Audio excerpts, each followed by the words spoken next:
What's good, YouTube? It's jazzlovesmma here, and here are my UFC Fight Night London Evloev versus Murphy predictions. This is my second time recording this because the first one is not uploading to YouTube, so I'm just gonna try to speed run through these predictions. Alyssa Mullins versus Luana Carolina.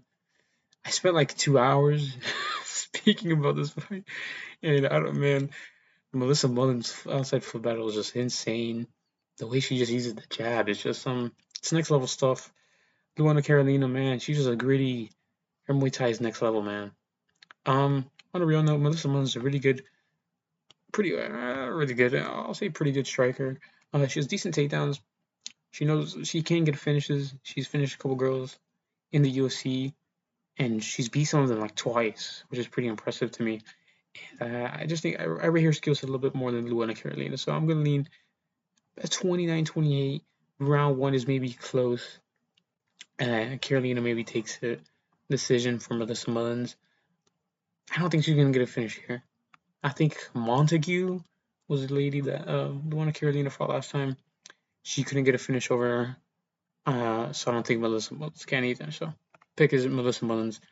This is Chanel Dyer versus Ravenna Oliveira. Chanel Dyer is the Contender Series lady. I think she comes from the PFL. Very good striker, very good fighter. Had a banger on the Contender Series, if I'm remembering correctly. Versus Ravenna Oliveira, kind of a bum in the UFC. I forgot who she fought last. Maybe I should have looked at this before re-recording this video.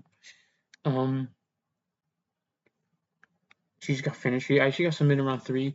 So she just hasn't had anything impressive for me to look at, right? In the UFC. Well, Chanel that year she fought a pretty good girl on the Contender Series. I think they both got signed. Maybe I'm thinking of the wrong fight, but I swear both got signed because of how good of a fight that was. And I'm gonna leave her decision. I think she's gonna piece up her over 3. And I wouldn't be surprised at a late KO though. Dyer does have some power on her. So the pick is Chanel Dyer decision. Maybe a late round KO could happen. Next fight is Shamrock versus Abdul Karim Al Sawadi. Shamrock made an Aliev look like prime Gaethje. Abdul Karim Al Sawadi has been inactive as fuck. Where has he been? Comes from Palestine. And I would genuinely pick Anshul Jubilee to beat Shamrock. He fucking sucks. I don't know why he's in the UFC. He's kind of a bum. Abdul Karim Sawadi, I think I'm just gonna pick him by like round 1 KO. Probably wins up a decision. I'm gonna rate the mates. Scousers don't get knocked out a lot. I'm gonna rate the. I don't even think he's Scouser, but he trains with Patty, so I assume so. I'm gonna rate his chin.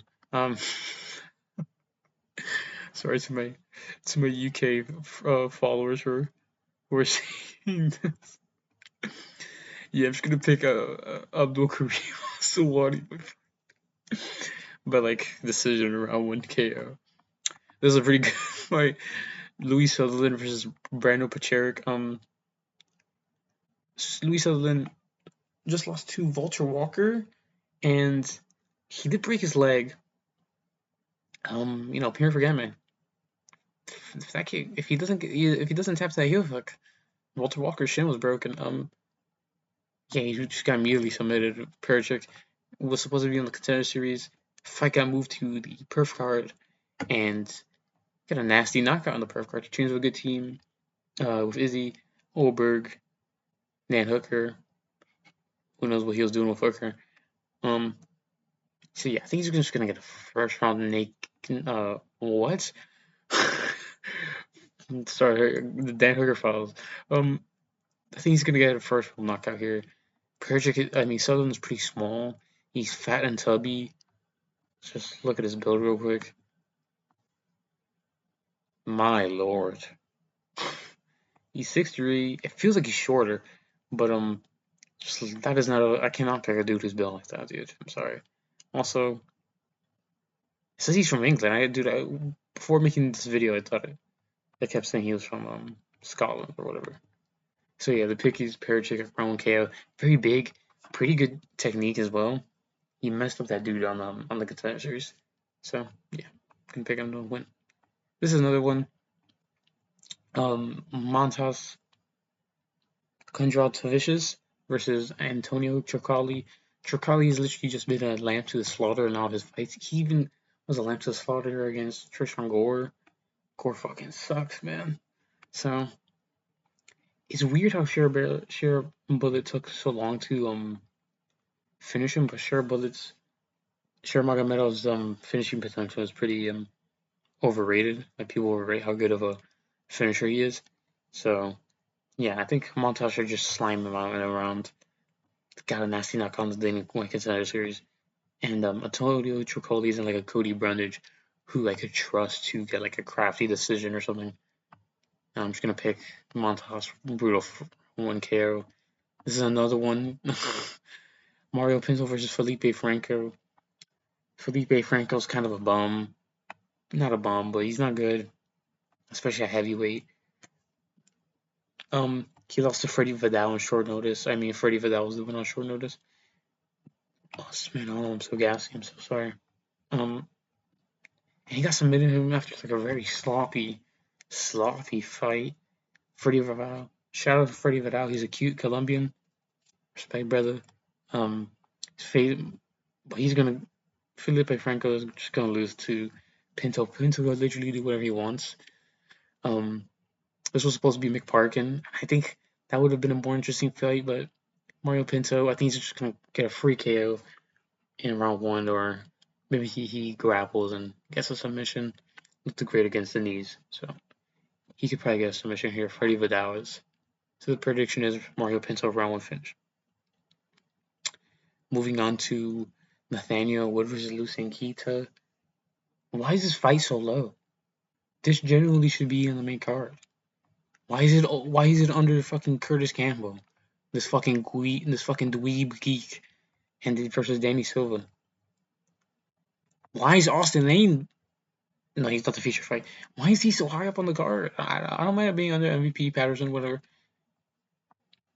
Luke Riley just made his debut. Who is Aswell, bruh? I know who Aswell is, but who is he name wise? He's not a name. Whatever. I'm getting silent. Nathaniel Wood.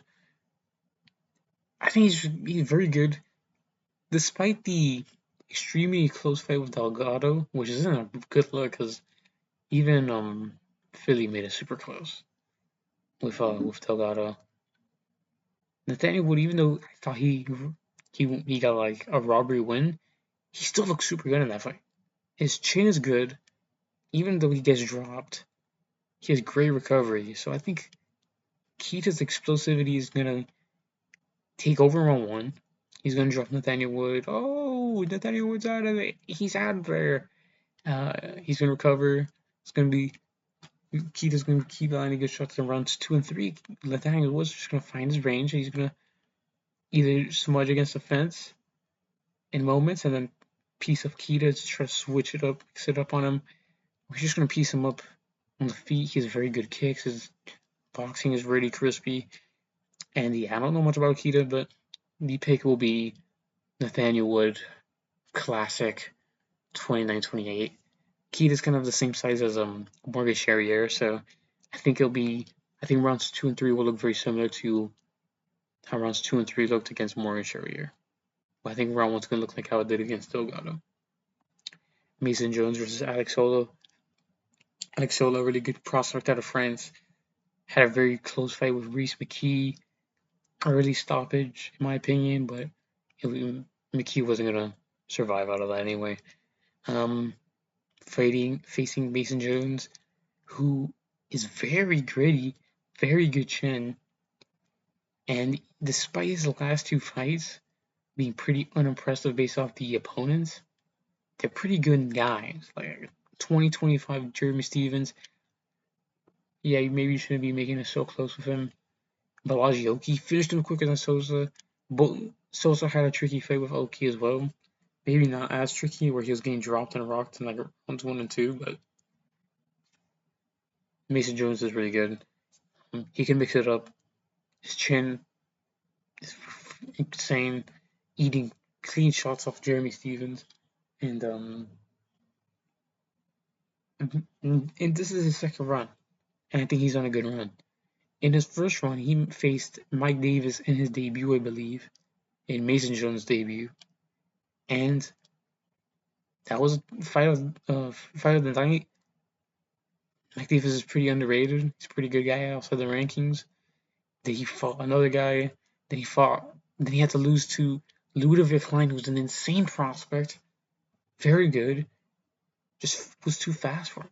And I don't see Alex Solo being a dude who just came up from welterweight. I know he's normally a 155, but just came up from welterweight. Now he's gonna be, with this heavier match skill, he's gonna be facing Mason Jones. I think Mason Jones is just gonna take a really fun fight, and he's gonna take a really fun decision. I can see it being split, but this is gonna be fight of the night in my opinion. I know a lot of people are hyped for Nathaniel Wood. That's it.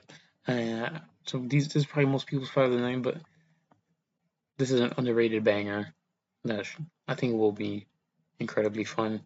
Mason Jones' decision, 29-28. It's going to be the pick. Now moving on to Curtis Campo versus Danny Silva.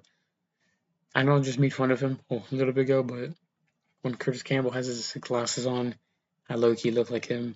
He's facing Danny Silva. Curtis had a very good finish on the Contender Series round 1. I think TKO, he just got a nasty ground and pound.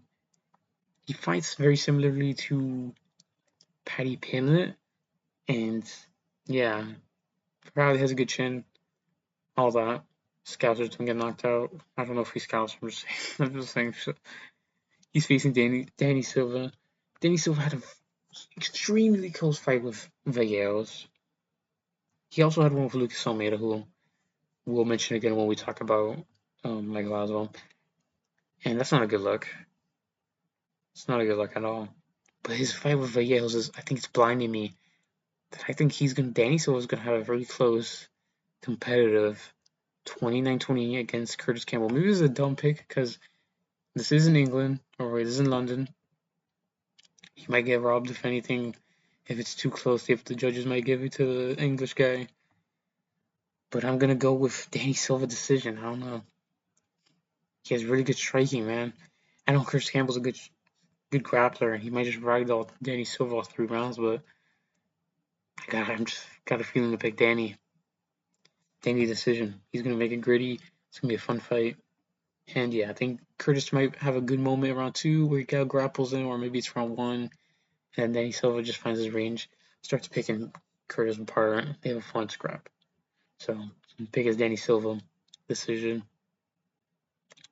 Roman Dolidze versus Christian Leroy Duncan. Christian Leroy Duncan's an awesome prospect. Slimed out Marcos Julio. My boy. I like both guys, but yeah, COD is super cool. I got that nasty finish over Marcos Julio with the spinning back fist, and he also finished Eric Anders before that. He fought Evloev, who couldn't even get finished by Gaultier, so it just shows how good of a chin Evloev has. And then Roman Dolidze, what even was the last fight, man? Oh, fucking Fluffy just demolished him. That's right. I think COD. I'm scared that COD is gonna spin or something, and he's gonna get his back taken, and he's gonna get into a weird entanglement, and he's gonna get subbed. But I logically have to pick him by KO here. I know Dolidze survived 5 rounds with Hamavov, but I think I rate COD's finishing potential way more than Hamavov. I know that might be crazy to say, but I think COD has maybe more power, and when he has someone hurt, he can he capitalizes a little bit more. Hamavov's really good at hurting people, and then if he doesn't finish them, he's good at just beating them again until the round is over. So yeah, the pick is gonna be COD round 2 KO, but Dolidze can be tricky, and I'm weirdly worried for COD. Ivo Baranuski versus Austin Lane. Lamb to slaughter. Ivo has a really good grappling, really pretty fun. His striking is pretty predictable. It's not that good, so I'm worried because Austin Lane did drop Pinto, but I think Eagles just gonna slam him out. Heavyweight coming down to light heavyweight, dumb decision making. Evo round one, slime out. Very good, very fun prospect to look out for. Euro Berniewski, Polish power. So yeah, um, his fight with Aslan was a little weird, so that's what makes me worried that Aslan might catch him, drop him. But I think Berniewski's chin will hold up, and if he gets dropped, he'll get up and then find a finish over Lane. Shit. Oh, Michael Page versus Sam Patterson. I'm very 50-50 on this fight. I generally don't know who to pick. On one hand, Michael Page way faster. Sam Patterson is so slow. Michael Page has pretty good, decent power, especially at welterweight. And Sam Patterson's chin is very questionable. His defense is pretty bad. So Michael Page should just chin him. Or have his little shitty 30-27 boring decision where he picks apart his opponent and then does a little emote every now and then. Or, and on the other hand, we have Michael Page can't grapple. Sam Patterson is a decent grappler. He has very good submission skills. He might just submit Michael Page in round one. Ian Gary had nearly a locked-in submission on Michael Page, but he can't finish a submission to save his life. So I think, as logical as MVP decision feels, I'm going to lean Sam Patterson submission. I think his grappling is really good. If he has a good game plan, he should just immediately just try to dunk Michael Page down. I know Michael Page has really good footwork. He's so elusive. He's so good, man. He's so entertaining. The way he hops up and down for 15 minutes with one good right hand every now and then with his little emote. Yeah. I'm just gonna pick Sam Patterson unconfidently by submission. Luke Riley versus Michael Oswald Jr. Riley looked really good in his debut. Against Bogdan Grad. Fast hands. That was a nasty fucking knockout he got. And Bogdan Grad was someone that Michael Oswald took to a split decision and lost. I think Bogdan Grad won that. I haven't rewatched it since. I rewatched it for Oswald's Balaji fight, and I did think Bogdan Grad won that fight. Both times I rewatched it, but Michael Oswald, he has a really good chin. Survived Balaji Oki. I think his chin held up better than Mason Jones and dude, even Souza. But I think he got a nice finish over Lucas Almeida. Weird situation, he had a broken hand. I mean, Lucas Almeida had a broken hand. So I think Lucas just wanted a free paycheck there. And I don't think Riley's gonna get a finish here, but he's gonna have all the good moments, the ooh and ahs, the oh shit, oh my god, he hurt Almeida or he hurt Oswell, and yeah, I think he's just gonna do that and win like a 29-20 round three. Oswell locks in his corner, screaming at him. He puts pressure on Riley. The output, maybe he edges it out. Riley's still landing back with big power shots. Oswell just has decent power, or he has decent volume, I mean, and he pours it on, and he loses the decision. Or on the other hand, Riley, because I said in my prediction video for Rahiki versus Hardwick that Hardwick has a good chin, and Rahiki might just take him to a decision, or he finishes in round two. And I can see something very similar happening here, because I think somewhat stylistically this is fairly similar, other than like Hardwick has deep grappling and Michael Oswald wasn't going to shoot a takedown in this fight. I really doubt it. So the pick is Luke Riley decision. Wouldn't be shocked at around 2K or something like that. I expect it to be a pretty fun fight for as long as it lasts, at least. Moving on to Malzor Evloev versus Lerone Murphy. Lerone Murphy. If you follow, you all probably follow me on Twitter. And I'm at least rooting for Lerone Murphy. but I do think he's gonna win. I've rewatched the Evloev Allen fight 4 times. First, first time I thought Evloev won rounds 1 and 2. I was like, how did people think this was a robbery? Um, then when I rewatched it fully and like fully paying attention, because I had missed the fight originally, I was doing something. I thought that Allen picked him apart around 1, and then he clearly won round 3. He dropped round 2, he got dropped in that round, whatever. And I thought Allen won, and I think Lerone Murphy isn't as floaty, and he doesn't have the style of Allen, and he doesn't really have the elite boxing that Allen does, but Murphy has such crazy good reads, and I think he can implement a similar game plan to what Allen did. His his elbows are very crisp. I don't think Murphy's necessarily as quick as Allen, but he's very good shot selection. When he lets his hands go, he looks good, and I think he's going to counter the very bad, not very bad, the sloppy boxing that Evloev has. Evloev has decent boxing, but he can be sloppy in moments, and I just see Murphy countering him and winning a decision here. I think it'll be very close. I think Evloev will get 2 rounds where he's out wrestling Murphy, but Murphy has really good get-ups. He's like strong striking where his initial takedown defense isn't the best, but I think that his get-ups are very good. You know, even though he got dunked by Emmett, well, man, such crazy moment. He got up immediately. Ige was taking him down. He got up immediately. Pico took him down. He got up immediately. You know, Evlo is clearly a better wrestler than those guys, but I rate the get-ups from Lerone Murphy. And you know, you never know, man. What if he gets a round 5 KO? I don't think he'll get a head kick KO, but headshot dead, bruv. I truly believe I'm gonna get a decision win here, bruv.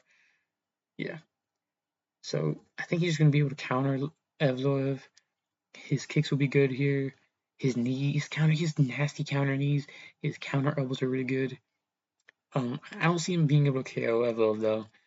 I just think he'll win a decision. I think he wins that MFA very low output because he got dropped by Ige, and he was scared of what may come back if he got too reckless in the pocket against Emmett, because he was rocking Emmett when he landed, and he picked the shots pretty beautifully, cut him up.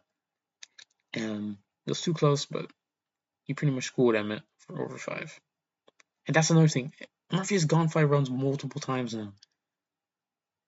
Beat the shit out of fucking old man Edson Barboza over 5. Beat Emmett over 5. Only 2 fights, but that's more than Evloev has had. So I think I'm gonna have to minorly lean Murphy here by like 48-47 decision, baby split. I think this will be a fun fight, to be honest, on the feet. I know that's probably a hot take, but I think it's gonna be a little bit scrappy. Like both of these guys are like very overratedly boring by the fans. Evloev had fun fights with Ige, Allen, Aljamain, and even Diego Lopez. Murphy's had fun fights with the Edson Barboza fight was pretty fun, somewhat fun to watch. Ige fight was decently fun. And that's kind of a anyway. But yeah, I think this will be a decent fight for as long as it lasts. I think Murphy's KO power might be being overrated here, but I think he'll win a decision. He has very good reads. His reads are so good, man. That's something I always glaze. I've been a Murphy fan for a while, and something I've caught of him is he has very good reads. He capitalizes on them, and if he gets a read on Evloev's very sloppy striking, I think he'll get him. And I don't think Evloev's gonna have the control time to get Murphy and just keep him down for 5. And I don't know how much his. I think he's decent cardio. I don't think he's gonna gas like rounds 4 and 5 because he's never gone. I think he'll be in shape. So yeah, Murphy decision 48-47. It's the pick. Let me know what you guys think of this card. I hope I'm not cursing my picks here again. If predictions do shit, I'm blaming these YouTube videos, and I'm not doing prediction videos for our whole card again. I'll just stick to doing main events. Subscribe, like, comment if you would like. Follow my Twitter, jazzlovesmma. It's late. I'm tired, and I may post another video tomorrow. Whenever this video is posted, I'll post it the day after. I'll post another video the day after. So, see ya.